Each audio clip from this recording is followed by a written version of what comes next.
అప్పుల బాధలు వెంటాడుతున్నాయా? అయితే 6 JVR వారి జాతిరత్నాలు ధరించండి. నమస్తే డాక్టర్ గారు. నమస్తే అండి. డాక్టర్ గారు, డిస్క్ బల్జ్ అనేది అందరికీ తెలుసు. ఇంకొక నేమ్ వినిపిస్తూ ఉంటుంది, స్లిప్ డిస్క్ అని. ఓకే. అంటే ఈ రెండు ఒకటేనా? ఒకటే ప్రాబ్లమ్ కి రెండు నేమ్స్ ఉన్నాయా? లేకపోతే డిఫరెంట్ ప్రాబ్లమ్సా? ఈ డౌట్ చాలా మందికి, ఎందుకంటే డిస్క్ బల్జ్ అనే చాలా మందికి తెలుసు, ఓకే. డిఫరెంట్ టర్మ్స్ చెప్తూ ఉంటారు. ఓకే. ఏంటి అది? ఇక్కడ స్లిప్ డిస్క్ అన్నా లైక్ డిస్క్ బల్జ్ అన్నా రెండు ఒకటే అండి. జనరల్లీ కొందరికి తెలియక కొందరు స్లిప్ డిస్క్ అంటారు, కొందరు డిస్క్ బల్జ్ అంటారు. So simple thing, disc bulge అన్నా స్లిప్ డిస్క్ అన్నా మనం జనరల్గా వాడుక భాషలో చెప్పుకోవాలంటే డిస్క్ జారడం. ఇంకా బల్జ్ అన్నా జారడమే, లైక్ స్లిప్ అన్నా జారడమే. ఓకే. ఇది జనరల్ టర్మ్స్ లో మనము మాట్లాడుకోవచ్చు.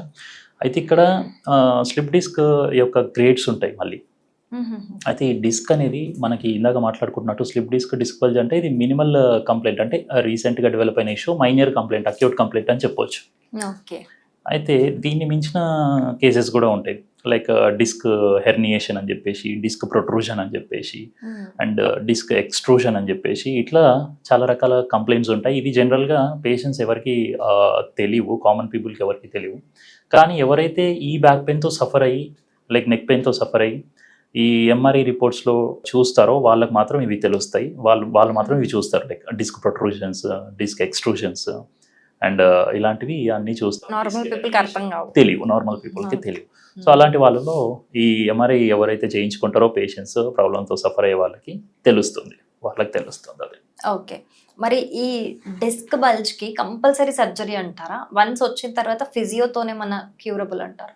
యా, ఇక్కడ మనం మాట్లాడుకోవాల్సింది డిస్క్ బల్జ్కి అయితే 95% సర్జరీ అవసరం లేదనే చెప్తాను నేను. సో దాని తర్వాత స్టేజెస్, ఇందాక మనం మాట్లాడుకుంటున్నట్టు ఏదైతే డిస్క్ ఎక్స్ట్రూషన్స్ ఉంటాయో, సో అట్లాంటి కేసెస్లో సర్జరీ వరకు పోయే ఛాన్సెస్ అయితే ఉంటాయి. ఇక్కడ ఏమైపోతుంది అని అంటే, డిస్క్ బల్జ్లో మనకి సింపుల్గా బొక్కకి అంటే రెండు వెన్నుపూస బొక్కలకి మధ్యలో ఈ డిస్క్ ఉంటుంది కాబట్టి ఆ రెండింటి మధ్యలో ప్రెషర్ పడి ఈ డిస్క్ జారడాన్ని మనం డిస్క్ బల్జ్ అంటాం. ఇదే ప్రెషర్ కంటిన్యూగా అవ్వడం వల్ల ఆ డిస్క్ జారడంతో పాటు ఆ లోపల జెల్లీ లైక్ స్ట్రక్చర్ కూడా బయటికి లీక్ అయిపోయే ఛాన్సెస్ ఉంటాయి.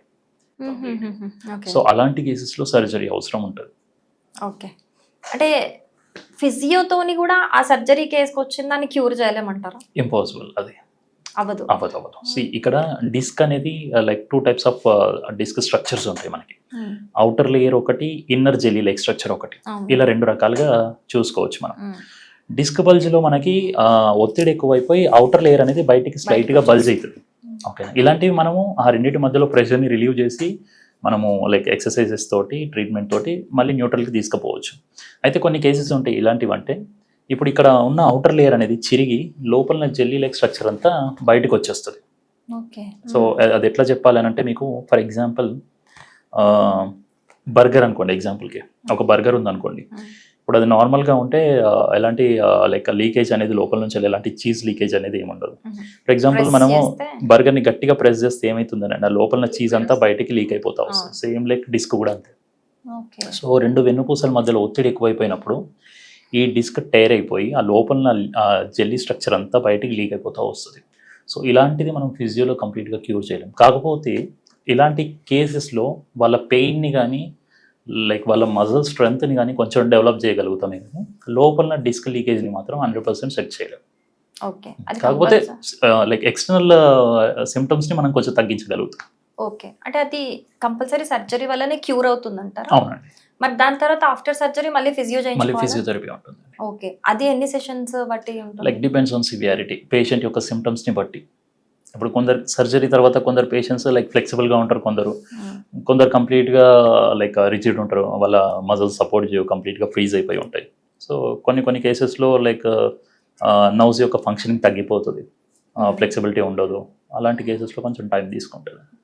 ఇప్పుడు డిస్క్కి సంబంధించిన సర్జరీస్ జరిగినప్పుడు దానికి రిలేట్ ఉన్న వేరే డిస్క్ అయినా, నర్వ్స్ అయినా, మజిల్స్ మీద అయినా వేరే ఏమన్నా ఎఫెక్ట్ ఇచ్చే అవకాశం ఉంటుందా? ఆ సరౌండింగ్ లో ఉన్న స్ట్రక్చర్స్ అయితే ఎఫెక్ట్ అవుతాయి. ఏ లెవెల్లో అయితే మనకి డిస్క్ జారుతా ఉందో ఆ సరౌండింగ్ లో ఉన్న స్ట్రక్చర్స్ అయితే ఎఫెక్ట్ అవుతాయి, అండ్ దాని బిలో ది లెవెల్ కూడా ఎఫెక్ట్ అవుతుంది.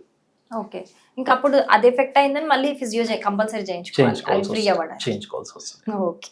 ఒక ప్రాబ్లంకి వెళ్తే ఇంకో problem. Thank you so much. Right అండి, థ్యాంక్ యూ.